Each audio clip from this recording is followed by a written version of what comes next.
Hello and welcome. Today we are joined by Paul Houghoughi, who is AKA the climbing physio. Paul, how are you? Yeah, I'm good. Looking forward to chatting to you. Thank you. Yeah, and I hope my pronunciation was good there. We had a little tutorial before, which I'm hoping was quite accurate.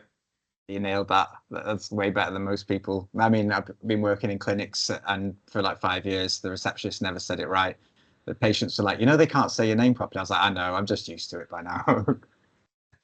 Well, we get it all the time with Physiquip. Like people assume we're physique, we're all of this, and a lot of the time I'm just like, actually, whatever. Just yeah, whatever. We do what we're doing, and yeah, but Yeah, they've been established a lot longer than us. So it's like, yeah. fine, we'll take a bit of their street cred, and the guys are really good there anyway. So Yeah, sometimes it's quite good. it's a good icebreaker as well. I feel sorry for my wife. She's called Portia. And I was like, don't take my surname. Whatever you do, I don't see it as a sign that you don't love me. Just don't take the surname because she's already spelling her name out. She's talking about Shakespeare and everything else. And she's got that car crash of a surname attached to it now. So she uses both of them. She does. That's She's a great. cracker, isn't it? Oh, Yeah. mate. So yeah, we were talking, just touched on that briefly in terms of I've got married recently and like Oh, how congratulations. important. Thank you. Yeah, and Yeah. we were just chatting there about it because I was pretty skeptical about not skeptical about getting married, but there's always this. It's going to be the best day of your life, and there's so much pressure put on it. And I was always like, yeah, okay, look, it's going to be nice. You'll get a few people together. But I found it really that the day was actually it was amazing and how like feeling like the love, the happiness, the support from Mm. everyone, not just from Gabby, like that really was. I did feel that from her, and it was amazing. But having it from your real close, we had quite a small wedding, friends and family. And you talked to me about your experience because you it was really nice the way you said it with Portia. I was like you. I just looked at it on paper really objectively and said, we're going to spend this much on a wedding. Why are we doing that? And that was always that's my grumpy kind of northern first approach to it. But then I just thought, no, let's go with it. And you can't do it half-heartedly. You either do it like you go to Vegas and like no one knows about it, or you just go big and you get everyone there and you basically make it a banger. And we did just like you. It sounds like we did a second.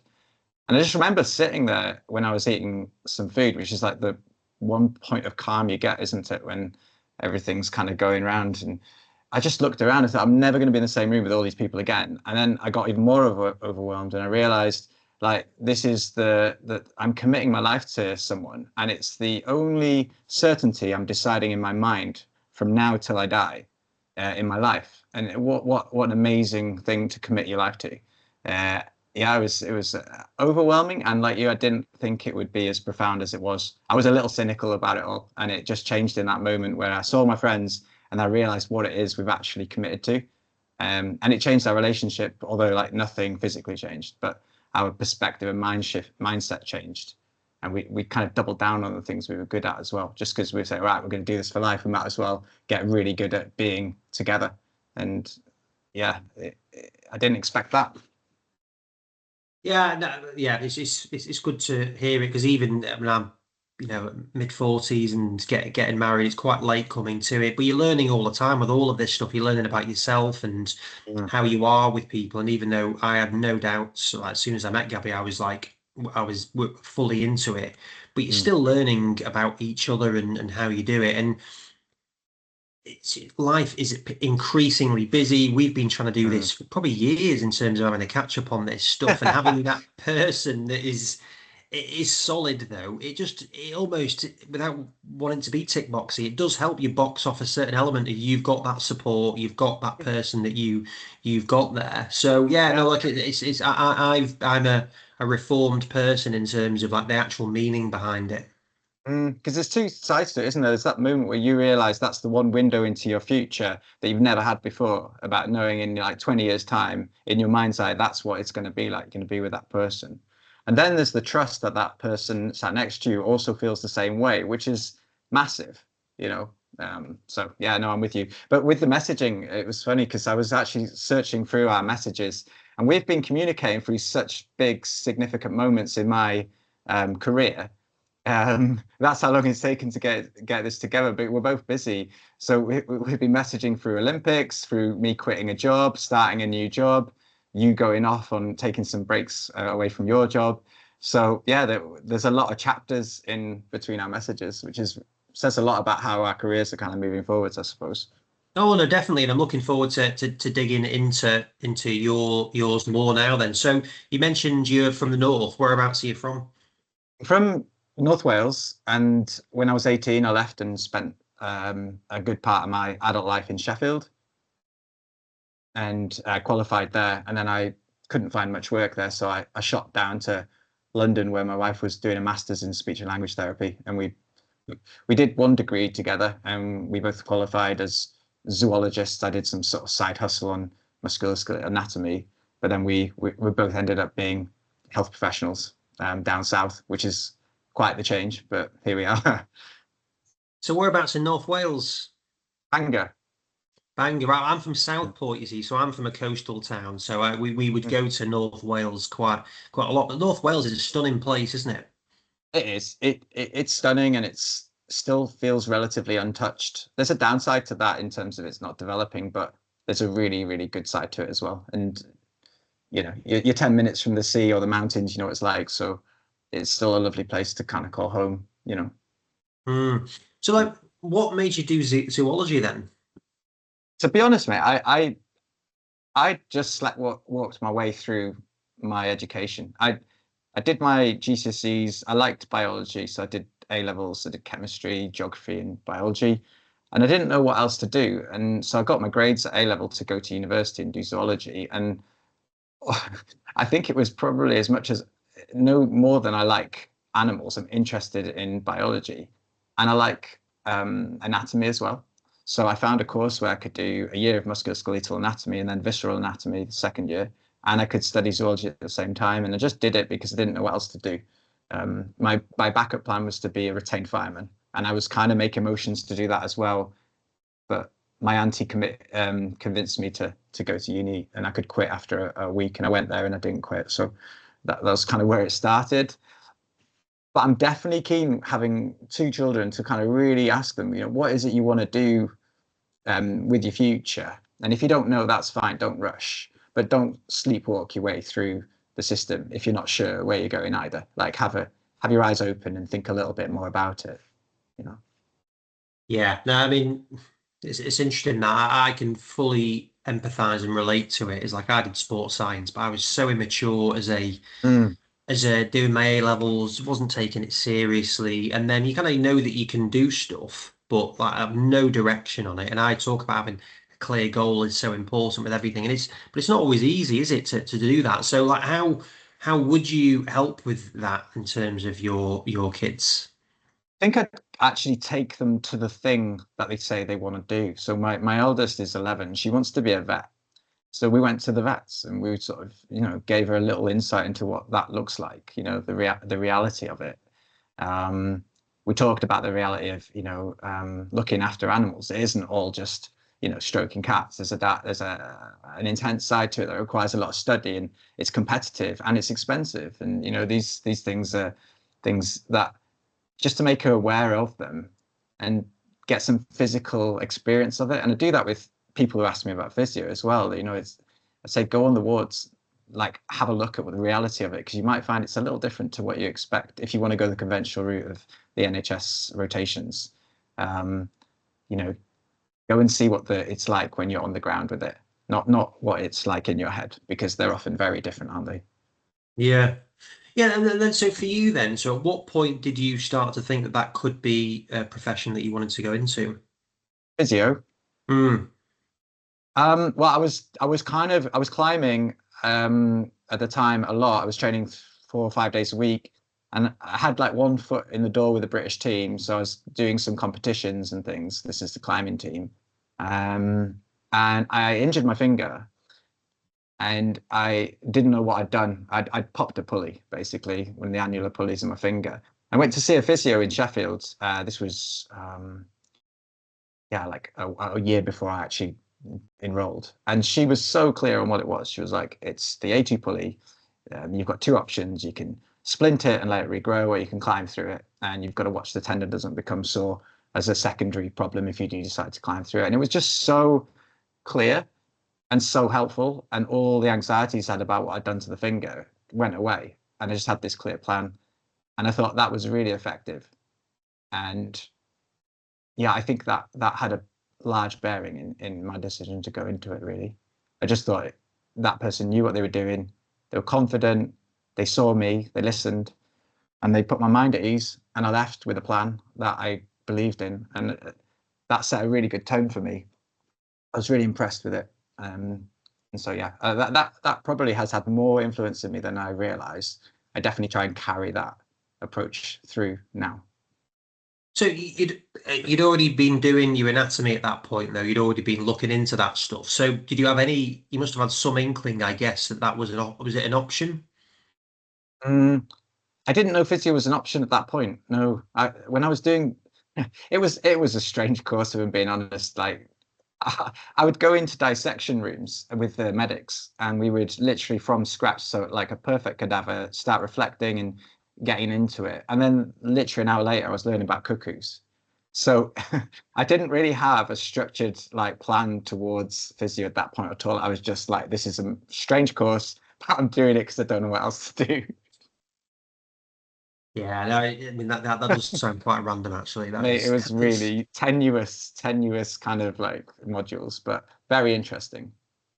And then, so in terms of that, then, so like, because hand therapy is its own specialism. That's really when I started out in this world. A lot of it was spent at Derby, had Pulvertaft Hand Unit. Those, some of the, Yeah, I've the been there. top units, like you go. I've been to the Curtis Hand Centre in the States. Some of these Nice. amazing facilities, and it's a real specialism in terms of that bit. So, was that the Northern General that you went to for the hand therapist there? So no, actually, it was someone attached to the Sheffield University, which was interesting. So I wasn't in uni at the time, but there was a university physio that I could access. But I think it was because maybe I was part of the team and this person worked with climbers. But yeah, I went to Derby. I did some work there as well when I was actually qualified, and um, yeah, I was really lucky. I definitely gravitated toward the hand side of things, I think. And you know what it's like in the NHS. It's incredible. I always tell people try to do your rotations. There'll be experience you won't realize at the time, but you'll call upon, in all the remaining years, regardless of where you end up, just understanding kind of the breadth of what physio can do in terms of specialisms and things. Yeah, so when you were starting to think, right, physio could be something that I want to do, was it the hand side? Like, what was your vision for a career path? I didn't have one. I just knew that I liked the idea of being a physio, and the more I did it, the more it made sense. And there's this side of, I think a lot of physios who have that enjoyment of communicating, because I'm an introvert, but I love sitting one on one with a very clear moment that's safeguarded to talk about something that's important to someone. Like I would say that always felt quite natural. And the more I did that, the more I realized actually I've got the emotional intelligence, or that side of the job didn't feel like hard work. So it was just learning the technical side, and that's what I saw physio much more like, what's the word? When a tradesperson goes through the ranks. I saw it very much as a vocation, and I just focused on getting that right. Well, I'm struggling what the word is for it. Like Um, apprenticeship type thing. Apprenticeship. Yeah. I just saw it as an apprenticeship. So Yeah. I turned up and I worked, and I saw it very much like I'm going to be doing this job, and I want to get as technical as I can because the other side of it doesn't feel difficult. Mm. Yeah. That's interesting. And I guess like how did the climbing, like the roles that you'd experienced from that, like at what point did you start doing the climbing? Yeah, I've been climbing since I was a young lad. So yeah, in North Wales, my mum climbed and my grandfather climbed, and yeah, I was just in the family. So yeah, that was just something you did because, well, yeah, I did rugby or football or you went climbing. That was kind of three things in North Wales. And so how serious was it then? You said you were doing it 4 or 5 times a week, you're doing a lot of it. Yeah, well, I guess I was a sponsored climber at that point.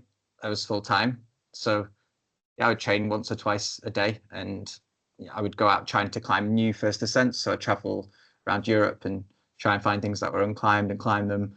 And I was much better at doing that, climbing outside, than I was doing the competitions. I found the competitions quite intense, being slightly introverted, and they're often in the middle of trade shows where, there's hundreds of people watching, and that didn't made less sense to me.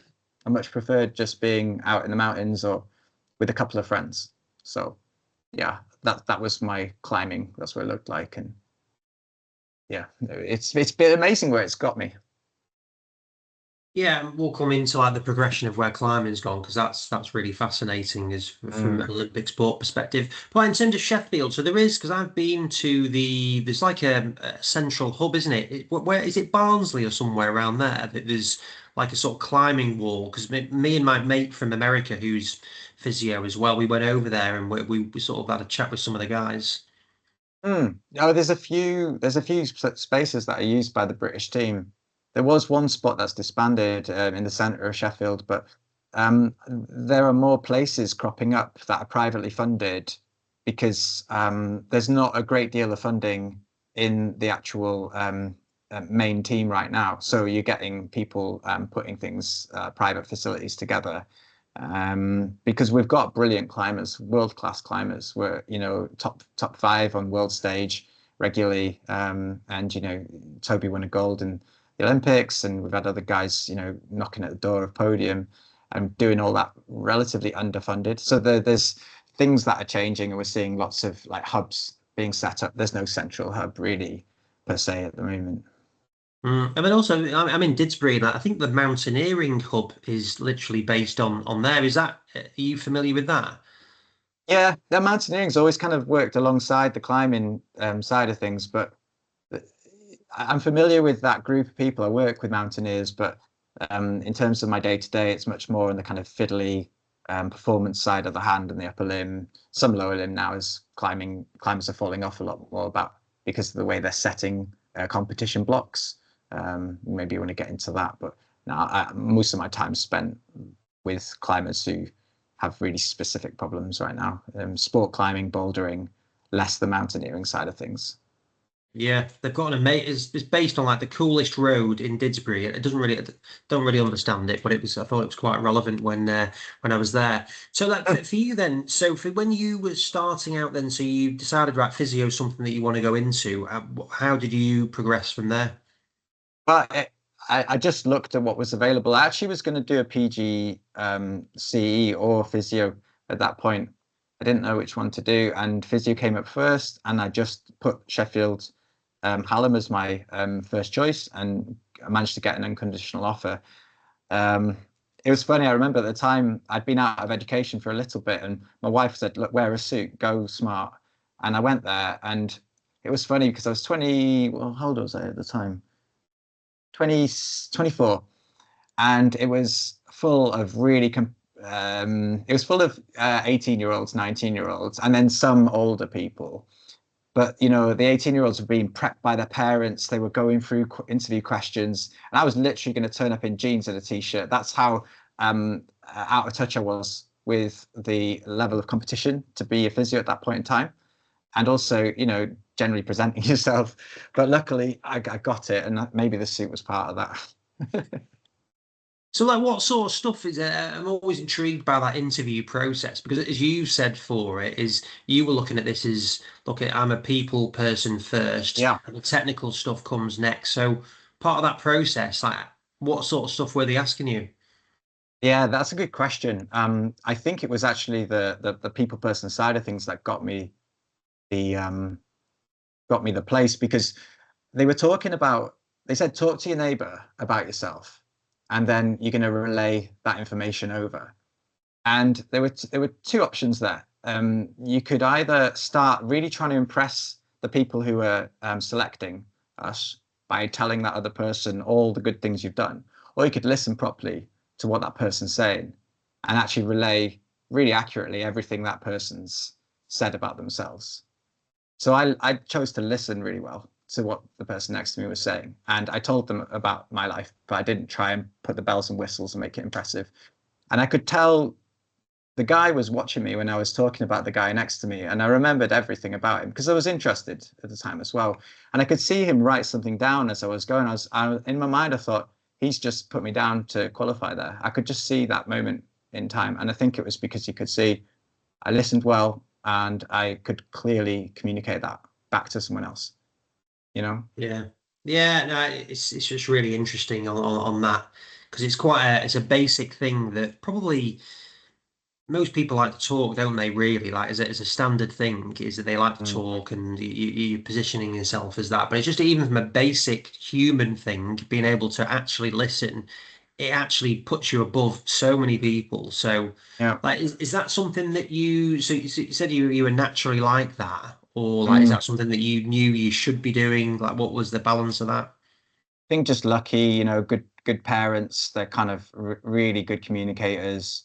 Lots of like interesting experiences in life where you're feeling a whole heap of emotions, but with a parent who's like guiding you through it and asking you why you feel that way and making you feel confident in situations that you might feel a bit uneasy and just realizing that these feelings are complex and if you've got a way of articulating them and someone can guide you to understand your feelings, you're much more likely to be comfortable with someone else's and also respect the fact that they've got maybe a different take on it. And yeah, I think it's probably a combination of all those things. I've never been asked that question. I've never thought about it, but that's probably why.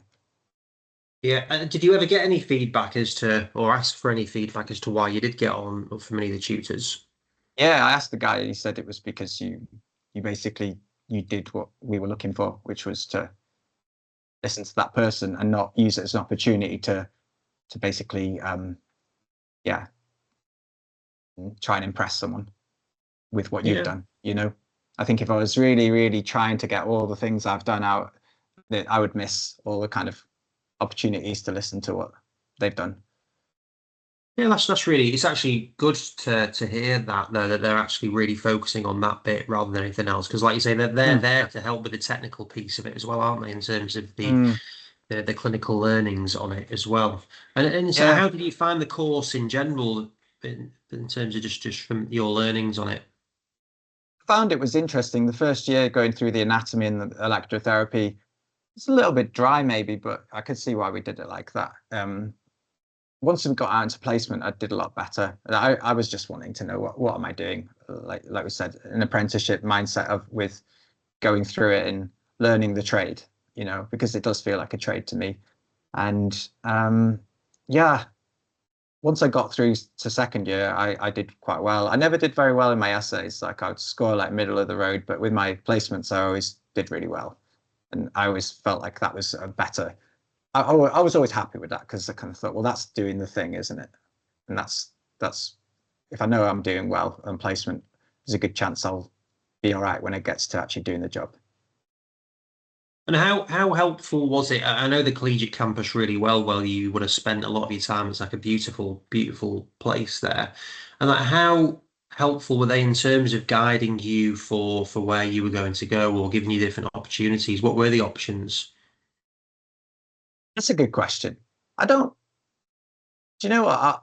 I'm not really sure that there was any more direction in the job I was going to get than there was when I was doing zoology. I just knew I wanted to be there, you know.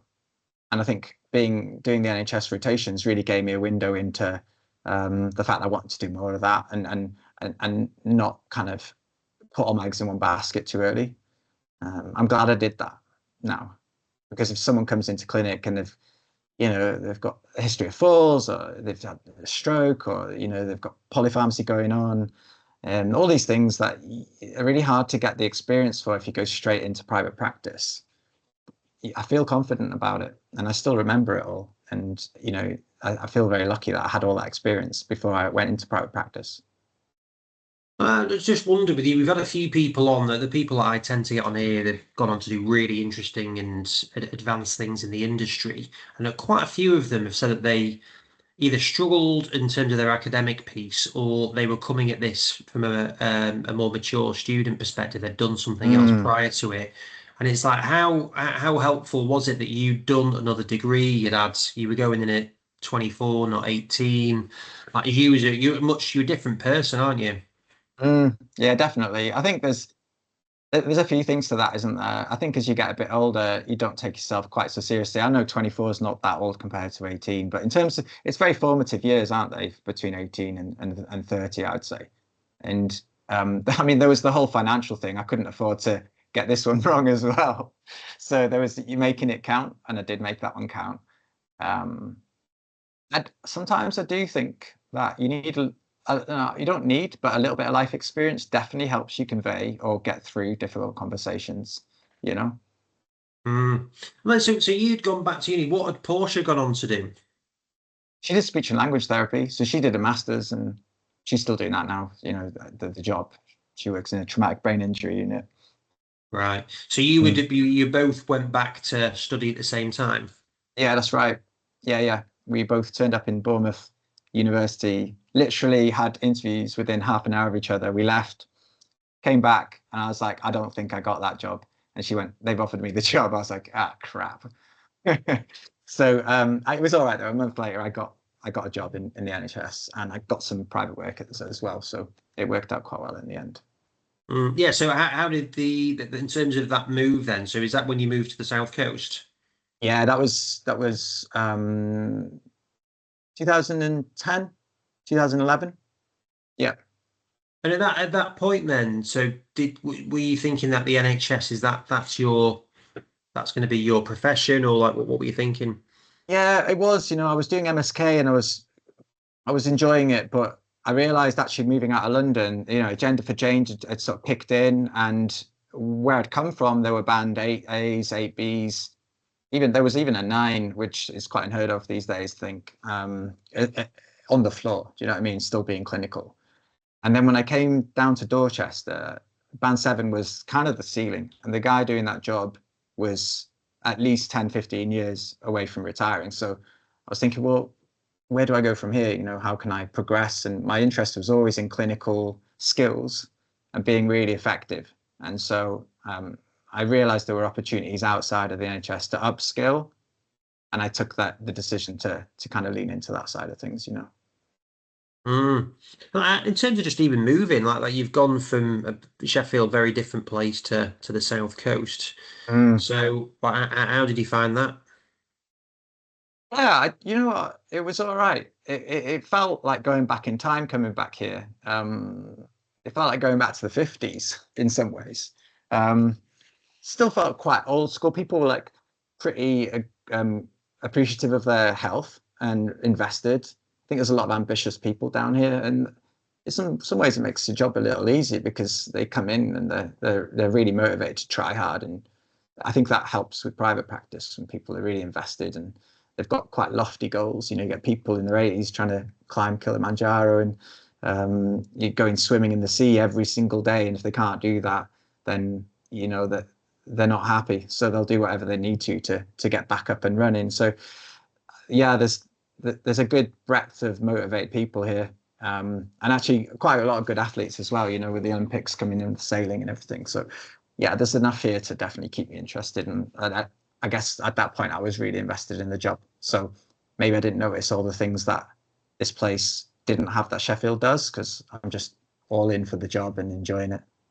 Yeah, no, Bournemouth Beach is great, isn't it? Like I'm from Yeah. Southport, which got voted the worst beach in Europe, and I think it's got worse than that more recently. There's loads of like sort of marram grass. It's a bit weird looking, but Bournemouth Beach is. I've spent many a time going there. It's a nice part of the world, isn't it, down there?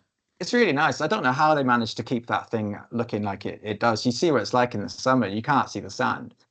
And then, you know, on Monday, after lunchtime, the whole thing looks like it did again. They've got like everyone overnight just re-cleaning the beach and like pulling the sand back to where it should be. And yeah, it's incredible.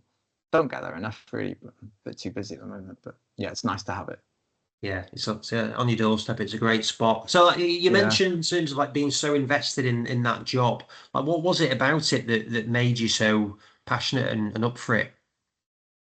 To be honest, it doesn't feel like work. I would say if I want to kind of summarize it, for me, physio doesn't feel like work. I mean, obviously the volume is something you've got to manage, and your like level of energy and time at home, kids and things like that. But I've never felt this job feels like work. And I'll go in and I'll finish and I'll think that was just a really cool day. And I still think about it like that. So um yeah, I feel very lucky about that. Definitely. And it's like you've gone so your NHS bit there, and you were doing MSK within there. And like, how did the combination with climbing? I know you were still doing your own climbing, and then how did they merge from a private perspective?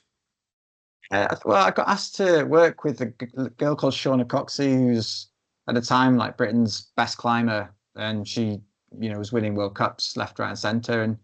And we had this idea of going to the Olympics, and I started working with her 2016. Um, and at that point, I was seeing climbers, but when I started working with her, I think because she had a big platform, I think more and more people found out about me. So I've got a lot to owe her to be grateful for with that. And then I started developing a climbing specific physio service. Just looked at specialities. So ultrasound was one of them. So I quickly started doing ultrasound imaging just to grade things like pulley tears, which are really specific to climbing. You do see them in a few other sports, but they're quite niche. Rugby, sometimes in baseball. And that was great. And that really took off. And that meant a lot of my skills started being developed in that area simply because of the demand. And then the Olympics happened, and it's just continued to snowball from there, I think. Yeah. So like when you say the Olympics happens, like what, how did that happen, and like what was that experience like? Yeah, it was really good. The first time, despite COVID, was great because we had a lot of funding. We had a really large amount of funding for one athlete because it was actually there for four athletes, but only Shauna qualified. And so, yeah, we had access to really good training. We traveled well, and we made it count. So it was actually brilliant, and the Olympics in COVID was absolutely bonkers, but also really good if you're a physio and you just want to focus on your job, which is much easier when there's not loads of crowds and loads of noise. Um, and yeah, it was a beautiful experience, really. Yeah. Yeah, no, I can imagine it would be. And I've spoken to quite a few people that have been to multiple Olympics. We do a lot of work with UK Sports Institute. So how Yeah. was your relationship with that? Because I still, even though I know the guys really well, I still don't quite understand how all the funding streams work and where the money comes from. And like you're working privately, but still under that banner with funding. So how does that work from your perspective? Yeah. You know what? Funding is a contentious issue these days because there was sort of issues after the games with spending, and you realise how it can get out of control quite quickly, and then if there's a deficit, that affects future generations. So the BMC, which became the governing body after EIS handled Tokyo, the BMC then they were looking after climbing for Paris, and there wasn't as much money available. And so that definitely made the process a lot clunkier. Um, I don't know if this answers your question, but it was an interesting experience where we were kind of just figuring out as we went along with Paris. Whereas when the EIS were working it out, it was really specific, really organized. If there was an injury, there was like a chain of command. Everyone was kind of having difficult conversations behind the scenes to make sure that that was all sorted before any level of competition, access to imaging, doctors, the whole thing. You could see when you're a national governing body is really slick and used to working with high-end sport, how different the experience is. And that's nothing against the BMC, but I'm sure there'll be learning points to learn from it. But they were two very different experiences, I'd say. Then, so you said I think some people have said that they found it really weird in that COVID time in terms of dealing with that bit, but you mentioned some of the positives of that bit. Like, how did that change for the for Paris? Yeah, for Paris it was different because climbing was on the map, and actually there was a blueprint in terms of training and thinking about when to peak and everything else. We learned a lot about what not to do. Quite often is the case, isn't it, when something's the first time round. Um, Also with climbing in the Olympics in Japan, there were three events. So there was speed climbing, lead climbing, and bouldering, and they decided to separate speed from the lead and the bouldering. And just purely from a physio's perspective, so that people listen to this will find it interesting. You were taking specialists and throwing them into a multi-sport event without too much warning. So they had like a couple of years to really start trying to do this thing on a world-class level. And it would be like taking Usain Bolt and making him run a marathon and do the high jump.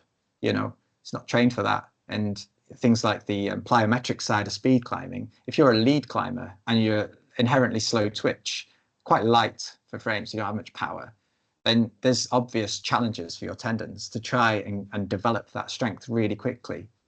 And there was so much waiting on speed climbing as well. If you didn't win your event, then you could only place fourth. So there was so much pressure on this quite alien first event. So when they decided to separate, and you've seen what that's done for speed climbing, it's really exploded. It's like the epitome of higher, faster, stronger for the Olympics. I think it's the fastest time sport in the games.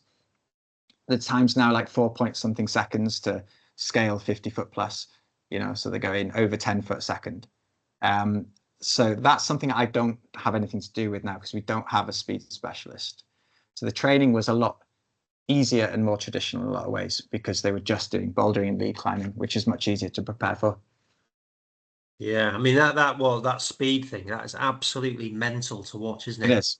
Yeah, it's You can't amazing. really comprehend like how these people. I mean, I always find the Olympics absolutely inspirational. Certainly, that the more it's gone on, and it's really great to see these sports that you don't often see, and see these people that you don't often see on there.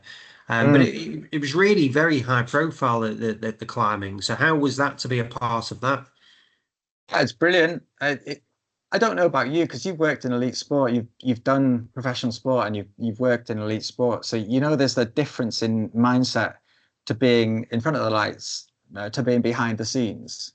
And my take with our roles as physios is that we're in the background and we shouldn't really be seen too much, at our job. So in some ways, a spectacle doesn't really get to me too much. I just really control the space and trust in my preparation when I'm doing that work. And it doesn't make a big difference to me, to be honest. Sometimes it's a pain in the ass if you can't get to your athlete because of access and crowds and let's say people wanting to get signatures and things because climbing's getting more popular. So there are things that now make it clunkier in a lot of ways to do your job. Um, but yeah, it doesn't change massively for me. I just focus on keeping it simple and doing what I'm paid to do, which is just, yeah, keep a calm head and steady the ship when things aren't right and just put your best foot forwards. And that's what we can do as physios, isn't it, in the heat of the moment? So for you practically then, so how long were you away for? Uh, well, 2 weeks was Japan, and then with Paris, I was there for 3 weeks. And with that stuff then, so how do you like where do you stay? What's that experience like? But amazingly, I was in the village for Japan, so that was amazing. In the athlete village with 3 accreditations, and yeah, anyone who's been to the athlete village, it's like a world where all these high-rise buildings in Japan with like flags. You get to the GB one, and everyone you've watched on TV are just there, and you're in the lift with them, and you're having breakfast with like Tom Daly and Andy Murray, and you're learning to knit with Tom. All these funny things that you never thought would happen. So that was very novel. But with Paris, it was slightly different in that I was not in the village, so I was separate to that, and I was really called upon if I needed and if they needed anything. So it was really different to waking up and eating and training with the athlete in the athlete village to being someone who's just there in the background with a plan and just executing that as and when needed. And how do you link in with some of the other guys, so like Ian Horsley and Ian Gatt, good like friends of mine that leads Mm. in, whether it's like the upper limb, the hand, that sort of thing. So how do you, as I guess you're a private contractor Yeah, working exactly. with UK Sports Institute, how does that dynamic work? I know Ian Gatt's left recently, hasn't he? Yeah, I was doing a lot of work lecturing with Ian, so we'd meet in London or in random places, and he'd be talking about the boxing hand, I'd be talking about the climbing hand, and so I got to know him aside from that, which was really useful because then I would send people to him, especially complex wrists and things, which he's just brilliant at. He's got a PhD in it, hasn't he? So It was lovely working with him, very easy to work with. Ian, he actually, I met Ian on my level 3 pre-hospital care course, the one for the games. And that was really intense.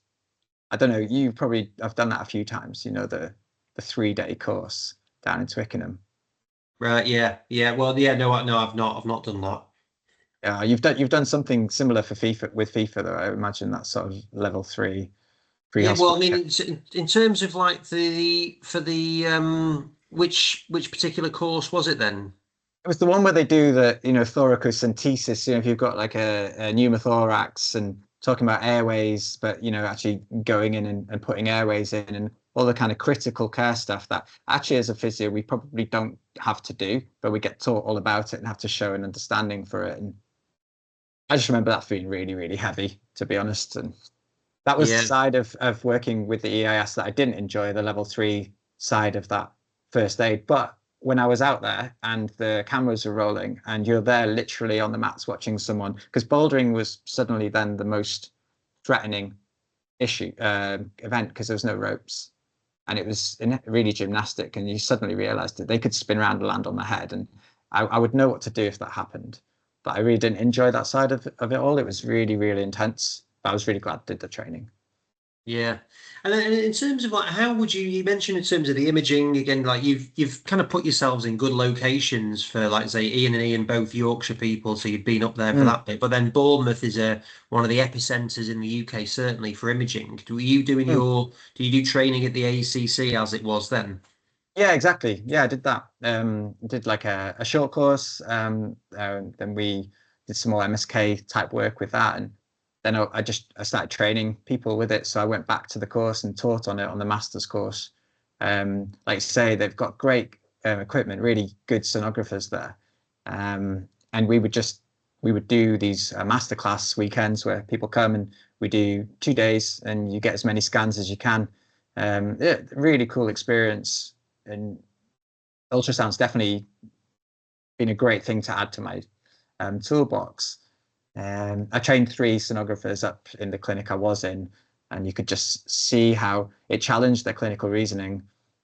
Um, I think the ultimate kind of way of using ultrasound is to pick it up only once you're not sure about your actual um, subjective, objective, and you use it to kind of really kind of fine tune what you're doing. But for a while, yeah, we were definitely picking up the probe a bit too early.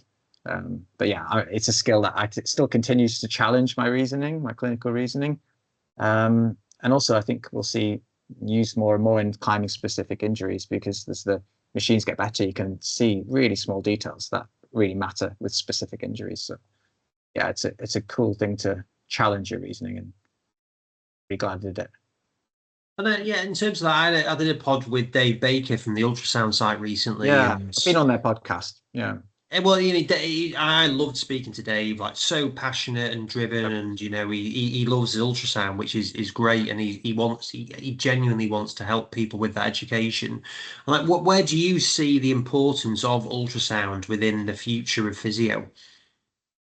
So when you start learning to scan, you realize that without maybe you didn't even think it was going to happen, but you're suddenly starting to blur your role as a physio. And if you sit in the kind of hardcore right of physio, you could see where there's a case for, well, how does it change your practice? Why are you picking up the probe?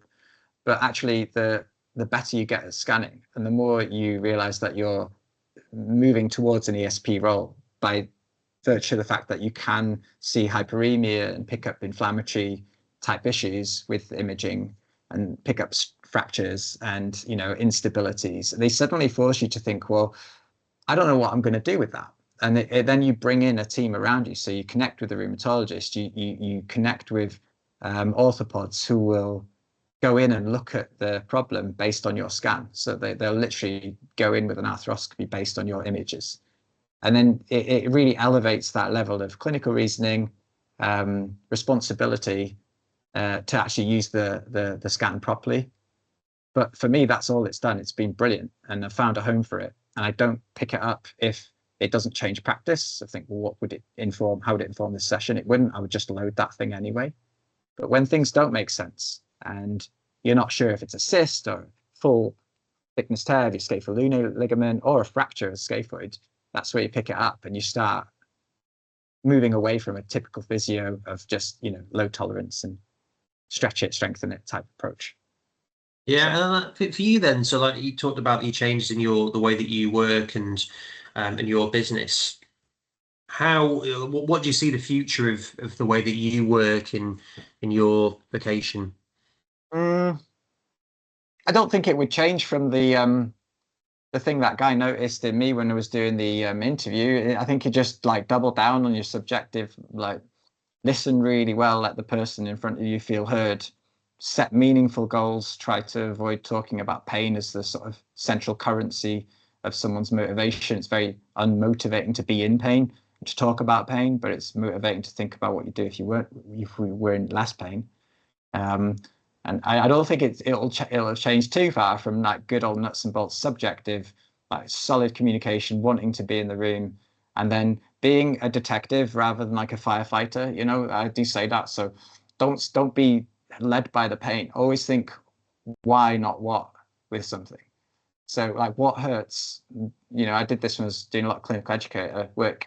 They've got lateral epicondylosis that hurts with a resisted middle finger test. I always just say, so what? Like, so what? Like, look past that pain. Don't start putting out fires. Why is that tendon angry? Like, zoom out, look at everything, and listen to what that person said. Does that resisted middle finger test, is that relevant in the context of their problem? Or is there something they've said in the subjective that suggests that this is just a symptom? And so, yeah, focusing on the why, not the what, meaningful goals, good subjective, make yourself vulnerable in the session, start admitting, I don't know, but we'll figure it out. People pick up on that. If you've got this veneer of calm and you're trying to be a smooth operator, people pick up on that. You can only be confident. Well, I can only be confident if I've got facts. So I like to try and start with, I don't know. I understand where you're coming from. And I've got enough experience to confidently start unpicking this, and we'll figure out where we get to at the end of the session. I don't think it's any fancier than that in terms of where the future is. Yeah, no, I think it's really interesting. Do you know Richmond Stace, the pain physio? No, I don't. So he's a mate of mine, and I just think he's really good. And like the approach that you're talking about is, he specializes in pain, but it's always about so what, digging into things further and Mm, really trying to understand the psychological aspect of all of these things and really trying mm. to listen. It's really interesting because my Gabby's she's CBT therapist, and Okay, she'd yeah. come across him from her world. And that overlap between both of them, I think it's really interesting, isn't it? From the Mm. physical and the mental aspect of things, and physio encompasses both. Yeah, it really does. It really does. And you've got to lean into that to some extent within the scope of your practice. But people will volunteer that, people will kind of let you in if they trust you, and they'll tell you the information, the salient information that you need to know. And it's up to you to like mindfully hold that and, find that way forwards with them. And it is a challenge, isn't it? And it's not always comfortable, but it's always really interesting. And that's why I say I don't really notice the hours going by in a typical day. I always start every session with that mindset. I try and reset, really get to know that person, hear them, and I see it as a challenge. I think when I stop seeing it like that, and I'm starting to try to look like I'm listening, I should probably stop doing the job in my mind. You know? Yeah, no, I can see like your authentic interest in people, and that's Mm. ultimately what most things are. So how does your week look like then? What does a day or week or month or year look like for you? It's different now because I've started my own company. I'm 7 months into that, and I basically start on a Monday and do remote work, and a Friday I'll do remote work. Um, and that's now becoming more of a kind of known entity for me. So in the morning I'll see people in Australia, Asia, then UK in the middle of the day, and then America at the end of the day. And these are all climbers or people who've got specific kind of upper limb type problems, some lower limb as well, but more upper. And then on Tuesday, Wednesday, Thursday, it's in person. So that's where I will get someone from a remote call into clinic just because some things don't make sense and I don't think I can do enough remotely. that's where I'll load cell test them, potentially scan them, and just get some meat on the bones with the objective testing. Saying that, there are things you can do remotely. I mean, most climbers have got a load cell and they've got all the equipment to test individual fingers. And if you can guide them through it, you can get most of the information from the right testing remotely with climbing specific injuries anyway. So, Yeah. No, yeah. that's really fascinating. How have you found doing it, working independently brings its own extra level of stress or challenge? Yeah, it does. But, it's a funny one. I quit my job 1 week after going on a management course because the company I was in, they put me on a management course when they got bought out. So the new owners put me on this management course in London. I was sitting there and this guy, Fletcher's name was, I don't know if you know him. I'm not sure. He works with Scottish rugby a lot, but good speaker. And he basically said, busy is the new stupid. And the moment he said that, I just sat there and I can't remember anything from the rest of the day. I just kept thinking about that. And at the time I was too busy. And I quit a week later, ironically. And I decided that was going to be my mantra.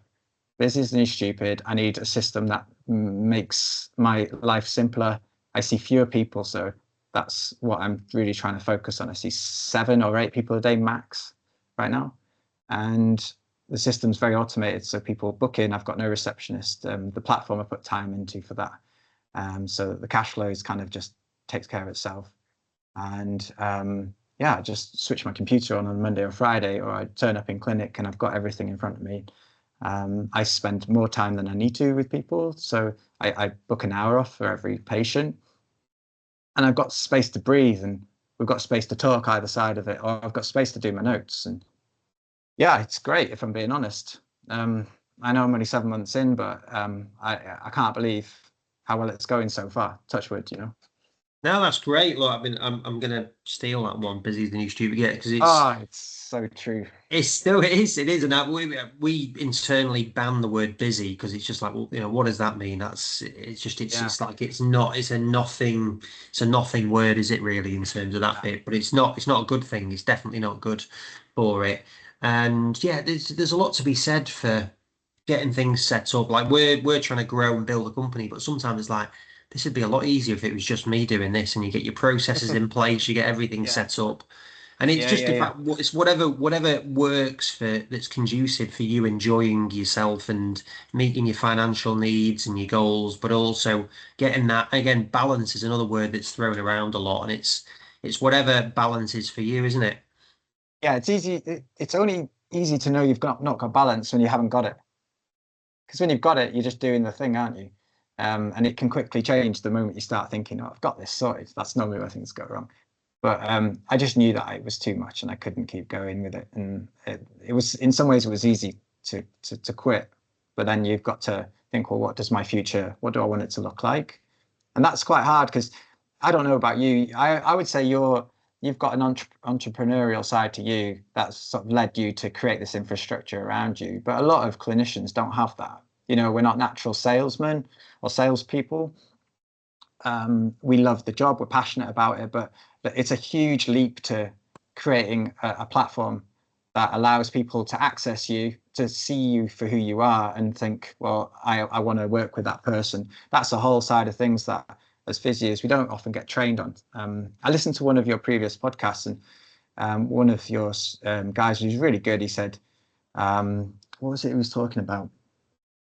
He said, don't think like an employee. You've got to stop thinking like an employee.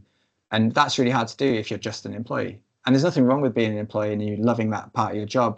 But if you find yourself frustrated and you can't spread your wings and you want to develop and you feel like you've got the skills to grow, I think you've got to flex that, because I think in physio, you are limited by your imagination with this job. It's an incredible job. But it takes a lot of confidence, courage, and commitment to step out of that and decide what you want and create a platform to make that happen. Yeah, it's been a challenge, but it's definitely been worth it.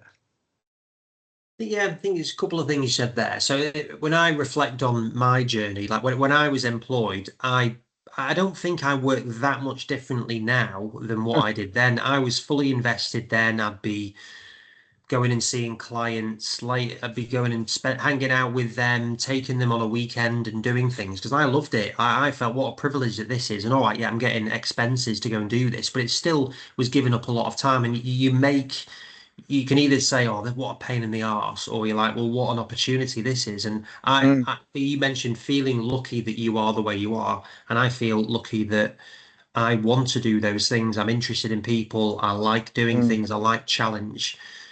And I mm, don't know what it's hard to know. Is that a trait? Is it something that's innate that you've got, or is it something that you work on that think actually, no, I if I invest in this, it's going to be better. Like if you turn up and like, oh God, this is shit, then it's probably going to be shit, isn't it? Whereas if you turn up yeah, and say, God, this is going to be good, then yeah. it's quite a simple the law of attraction, optimist, whatever it is.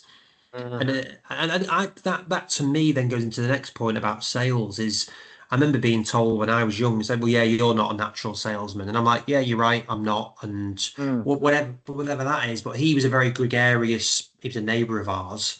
And he was the classic full on. Whereas that's not me.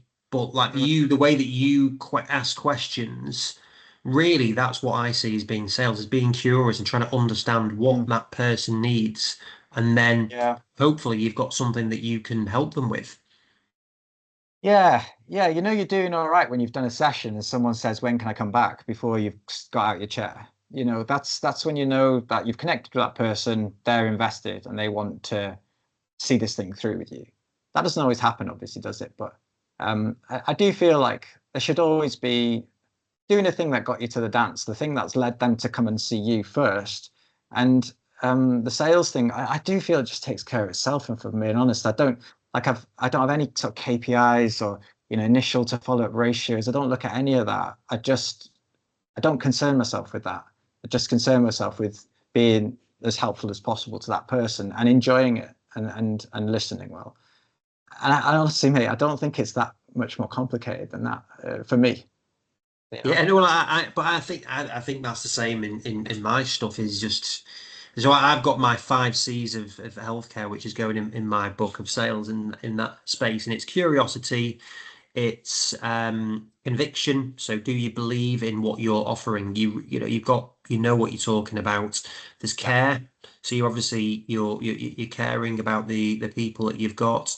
Consistency. So you turn up on time. You've got your routine. Mondays and Fridays is that you turn up. You're on time. All of these things. You're doing the basics. You've got your infrastructure of software, so it's really easy for them. So all that making it easy on that bit and then it's connections. So it's you're in with the right people. You're pushing things out there. So I know it's a bit glib with 5 C's, but it's and you could pick a few other ones that would align with it. But that's really what is so important. But that first one of consistency, sorry, of curiosity is that's the Curiosity. main thing. Yeah, no, that makes a lot of sense what you're saying there. That yeah, I can definitely I can relate to everything you just said there. But like you say, you just gotta love the job you do, and I think we're both lucky we do that. And I sometimes think sometimes gets unnecessarily complicated, and that can stifle that natural moment in time. You know, a lot of the time, I don't know if you do much mentoring with physios and things, but a lot of it's just cutting through the noise and the complicated side of it all, and just getting them to feel a bit easier in their own skin, and remember that they've chosen to be there to help someone, and that's enough at that moment in time. The technical side of things, we can bring those things up as long as you don't feel you're being pushed beyond your scope of practice. And you should feel in that moment in time comfortable and relaxed, and that I think is so important in order to create an environment that that other person or the person who's come to see you feels that they can open up to you and trust you. But if Yeah, there's yeah. yeah. No, I think so a couple of physio friends of mine, we've set up this thing called the Unbound Project, and so we're working on building that, and it's all about creating a space. I'm part of a peer-to-peer group that's completely non-healthcare related that I'm at tomorrow actually, and you Mm, go through and you talk about challenges, and it's all about helping ask the right questions of the person that comes there. So we had a mm, webinar on Monday where we were doing that and someone raised an issue, and it's like how do we help them work through that? Because whether you're NHS, you're private, you're working in elite sports, you're working at aesthetics, then any of this stuff, it's all very Yeah. similar because it's about people, infrastructure, and you've often got the answers in your own head anyway. You just need to kind of actually work out what actually is it that I'm trying to achieve here. What am I? What is the real thing? Because often the first thing that you think it is likely isn't actually that. It's like your bit that you mentioned before. So what? Right. Okay. Well, Mm. what? Keep digging because okay, right. That is actually what I'm trying to solve. And okay, that it's helping people with that aspect of it rather than just blurting out, right, we'll just do that. You can just do Yeah, that. exactly. Yeah, exactly. I think if it feels like it's clunky in the middle bit of your session, you've probably just not listened well enough to what that person's asking you for. And Mm, if you listen properly and really trust in that subjective process, your objective will follow. And I know more and more people are doubling down on that. See Meakin's talking a lot about that. As kind of his golden nugget of advice, and it really does make a huge difference, that side of things. But like I say, it takes a vulnerability to step back and let that person almost dictate the tone of the session in terms of their objectives from the session. Now, even if their objectives are really unrealistic, or the narrative they've told themselves about the problem isn't accurate, then okay, the session's about unpicking that narrative and challenging it, but in a way that kind of feels safe for them to be challenged on, and giving them a reframing of it based on some objective data that's easy to reproduce. That's your challenge, is to kind of integrate that side of things with their narrative. But you can't do that if you don't listen properly, and you've got to be vulnerable to listen. Otherwise you're dictating the pace of the session, and that's not a good environment to kind of open up that trust in. I do think it just keeps coming back to that for me. yeah, no, I agree with it, and it's really good. I'm going to introduce you to a friend of mine, Andrew McCauley, who's got his own podcast as well, on communication, and he's had some really interesting people on that. And I think the way that you do it, the way that you're talking it through, will really resonate with that bit. So, not I know Oh, cool. you've already got a hectic thing, but I'll introduce you to it, and That'll be and great. yeah, that'll be good. But no, look, I really appreciate, we've gone slightly over there, but I really enjoyed that conversation at the end around it because I think that's what can help people really is that you don't need to know all the answers. Being vulnerable is good. I don't think that's often the case in this. There is a lot of ego in the profession, and it's like how do we help with that? Mm. Yeah, definitely. Yeah, definitely. If you're good at what you do, the job will take you to really cool places. But you shouldn't try too hard to be good, because like everyone can see that, and patients don't like it. Brilliant. Look, Paul, really appreciate it. So I didn't ask Yeah. that right at the beginning. Where's the surname come from? Oh, my father's Iranian. So he came over from Tehran to study maths, and that's where he met my mum in Wales. So he was probably the only Iranian in North Wales at the time. Yeah, oh, that's fair. It's a very cool name, even though people can't pronounce it, but I like it. Thanks. Houghoughi. Now I've got it now, so it's the world will know. Tell Portia it's cool. Cheers, Paul. Thank you for being Nice so one, honest and Andy. sharing. That's a pleasure. Thanks, mate.